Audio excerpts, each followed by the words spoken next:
Orang muda, tengok di kiri dan kanan dia. Dia orang umur 20-an. Tengok kawan-kawan dia yang sebaya dengan dia. Ada yang dah kahwin, ada yang dah ada anak. Kalau dia orang bujang, dia terasa, kawan aku dah kahwin. Kalau dia dah kahwin, dia terasa, dia tengok ada kawan yang dah kahwin, dah ada anak 2-3. Dia tak ada anak lagi. Ini suasana yang berlaku sekarang.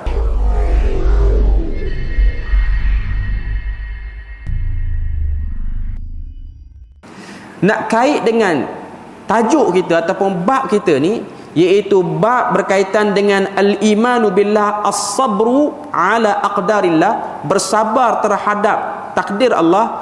Fokusnya ialah orang yang kena musibah. Biasanya seorang tu dia mula rasa ragu terhadap ketentuan Tuhan, dia kena susah. Kalau dia senang, dia tak akan terjadi macam ni. Tapi biasanya yang boleh mempersoalkan kenapa Tuhan buat aku macam ni, dia kena susah bertimpa-timpa. Malang yang selalu menghinggapi diri dia. Dia apply benda ni tak dapat. Dia jumpa orang ni khianat dia. Dia duduk kawasan ni, kawasan tu tak baik dengan dia. Dia pergi mana-mana, semua sial. Seakan-akan sial bagi dia. Biasanya yang duduk dalam keadaan ni, dia akan mula ragu terhadap qadar ataupun takdir yang Allah Ta'ala tetapkan. Sebab tu kalau kita tengok dalam hadis yang kita dengarkan tadi daripada Anas bin Malik radhiyallahu anhu, Nabi kata bila mana Allah Ta'ala nakkan kebaikan pada satu orang, Allah Ta'ala akan jadikan benda yang dia buat tu, kalaulah benda tu tak elok, dia akan dapat terus natijah dia. Contoh, dia leka dengan dunia, dia leka dengan kenderaan dia leka dengan harta dia. Tak lama lepas pada tu, kereta dia kena curi. Tak lama lepas pada tu, harta dia orang tipu. Kata Nabi, orang yang macam ni, dia kena terus, Tuhan nak jadikan dia ringan di akhirat. Tapi ada orang, dia kerja yang salah, jual benda yang haram, urus niaga yang syubhat, tak jelas, tapi tak dijadikan dia tu tertangkap.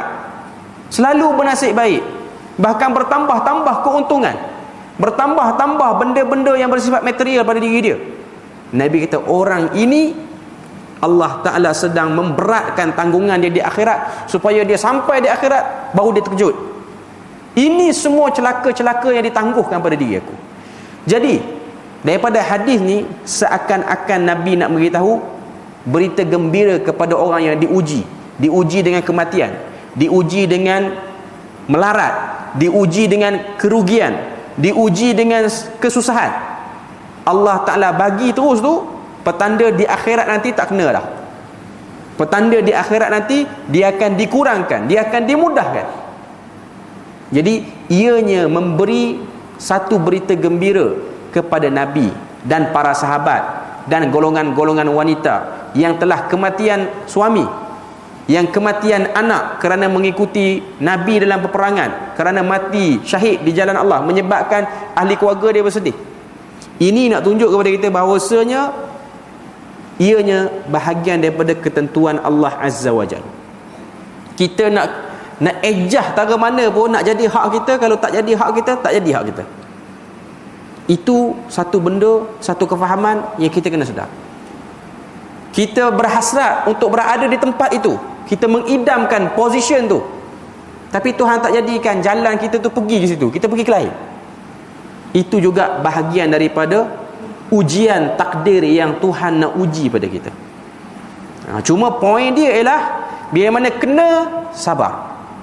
Bila mana kita berhadapan dengan situasi macam ni, sabar. Orang muda, tengok di kiri dan kanan dia. Dia orang umur 20-an. Tengok kawan-kawan dia yang sebaya dengan dia. Ada yang dah kahwin, ada yang dah ada anak. Kalau dia orang bujang, dia terasa, kawan aku dah kahwin. Kalau dia dah kahwin, dia terasa, dia tengok ada kawan yang dah kahwin, dah ada anak 2-3, dia tak ada anak lagi. Ini suasana yang berlaku sekarang. Ada orang belajar biasa-biasa je. Waktu belajar dulu tak cerdik mana, tapi bila mana masuk alam pekerjaan, laluan dia laju. Dia apply ni dapat, dia apply tu dapat, tak lama lepas pada dia dapat naik pangkat cepat, menyebabkan kawan-kawan dia yang lebih cerdik pada dia waktu pengajian apply tu tak dapat, yang duduk pada position tu, dia akan rasa teruji, terkesan. Ini bila mana balik raya ni orang muda, tapi dalam masjid itu tak ramai orang muda. Jadi orang yang tengok live lah kot ada orang muda.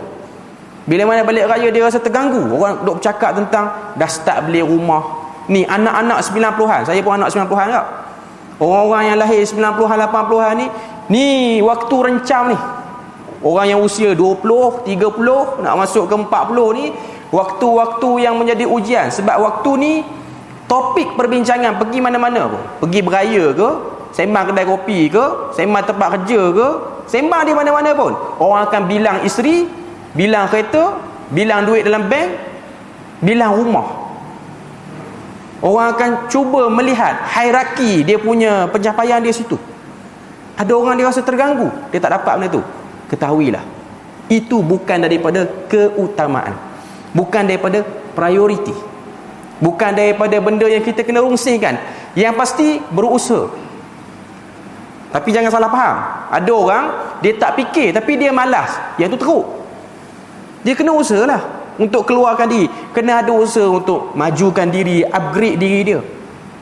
Jangan lemah, bangkit, jangan terkesan. Sebab setiap laluan daripada kita ni berbeza-beza. Ada orang kadar dia macam ni, ada orang bahagian kebaikan dia lambat sikit datang pada orang lain. Itu semua benda, itu semua cakap-cakap yang kita kena letak tepi, dan jangan menjadikan dia sebagai gangguan-gangguan yang melengahkan kita untuk buat peningkatan dalam hidup. Ada orang dia kena soalan macam tu, kenapa tak kerja lagi, kenapa tak dapat kerja ni, kawan-kawan awak semua dapat. Dia jadi stuck, lemah, nak menyendiri. Kalau kita jadi macam tu, kita memenangkan golongan yang toksik ni. Kita sebut orang macam ni orang toksik lah, yang suka cakap-cakap benda yang tak perlu pun, sehingga menyebabkan orang lemah semangat ni. Kita menangkan golongan ni. Sepatutnya kita kena lawan, kita kena benamkan golongan ni. Kita kena ubah persekitaran masyarakat. Tak payah cakap. Cuma saya nak sebutnya, orang Melayu kita ni dia memang suka cakap benda macam tu. Dia suka sebut. Kalau saya duduk di waktu belajar dulu di Jordan, budaya orang Arab ni dia tak tanya benda tu. Dia tak tanya, ni tak kahwin lagi ke? Kau dah kahwin, ni anak tak dapat lagi. Dia orang Arab, dia satu keaiban benda tu. Sebab memang benda tu payah di sisi dia orang. Jadi benda tu tidak dijadikan sebagai topik utama ataupun talking point. Bila mana pergi rumah orang tak tahu nak cakap apa, dia cakap tentang benda-benda ni, menyusun benda-benda material dalam hidup, sehingga jadi serabut yang bersifat sampah ni, tak perlu diberi perhatian. Okay. Cuma tuntutan kepada kita, bila mana kita duduk pada situasi tu, apa yang diajar oleh Nabi? Sabar ini ialah satu benda yang besar. Sebab tu dalam ayat dalam Al-Quran Allah Ta'ala sebut, innallaha ma'as sabirin wa basyiris sabirin. Tuhan bersama dengan orang yang sabar, dan berilah berita gembira kepada orang yang sabar. Okay. Cuma satu benda yang kita kena tahu, bila mana kita diuji, kita kena bersabar. Tapi Nabi larang kita untuk berdoa untuk minta sabar. Tak perlu minta. Sebab tu ada hadis riwayat Ahmad, Nabi masuk masjid, Nabi dengar satu orang lelaki ni dia tengah berdoa, Allahumma inni as'aluka sabr. Ya Allah, aku minta kepadamu kesabaran. Nabi pegang dia, sa'altal bala. Kamu minta musibah ke? Jangan minta sabar. Dilarang kita minta sabar. Bila mana kita ni tak ada kena apa-apa ujian, jangan berdoa, ya Allah jadikanlah aku sabar. Bila mana kita doa macam tu, kadang-kadang kita ni tersilap doa, ya Allah jadikanlah kami sabar. Tiba-tiba datang ujian. Sebab satu orang tu nak tahu dia sabar tak sabar, kena uji. Lepas tu kita berpening, kenapa barang naik selalu, ekonomi tak stabil, cuaca pun tak menentu. Kadang-kadang doa silap, doa salah. Okay. Nabi kata pada lelaki tu, sa'altal bala, kamu minta ujian ke dengan sebab kamu minta sabar? Fasalillahal afiyah, minta selamat, jangan minta sabar. Sabar ni boleh minta pada satu keadaan, satu situasi saja, iaitu kita sedang menghadapi musuh depan-depan kita. Berdasarkan satu ayat dalam Al-Quran surah Baqarah ayat 250, kisah Talut yang memimpin kumpulan Bani Israel pada waktu tu menyerang Jalut. Kita pernah dengar kan Talut dan Jalut ni. Bila mana sampai dia orang tu berhadapan, Talut ni dia sebut, dia berdoa, Rabbana afrigh alaina sabra wa thabbit aqdamana wansurna 'alal qaumil kafirin. Ya Allah, isilah hati kami dengan kesabaran. Boleh dia doa pada waktu tu minta sabar sebab memang ujian tengah berlaku pun, iaitu menghadapi musuh. Wa thabbit aqdamana, teguhkan kaki kami, jangan jadi bacol pengecut nak lari. Wansurna 'alal qaumil kafirin, dan menangkanlah kami menghadapi orang-orang kafir.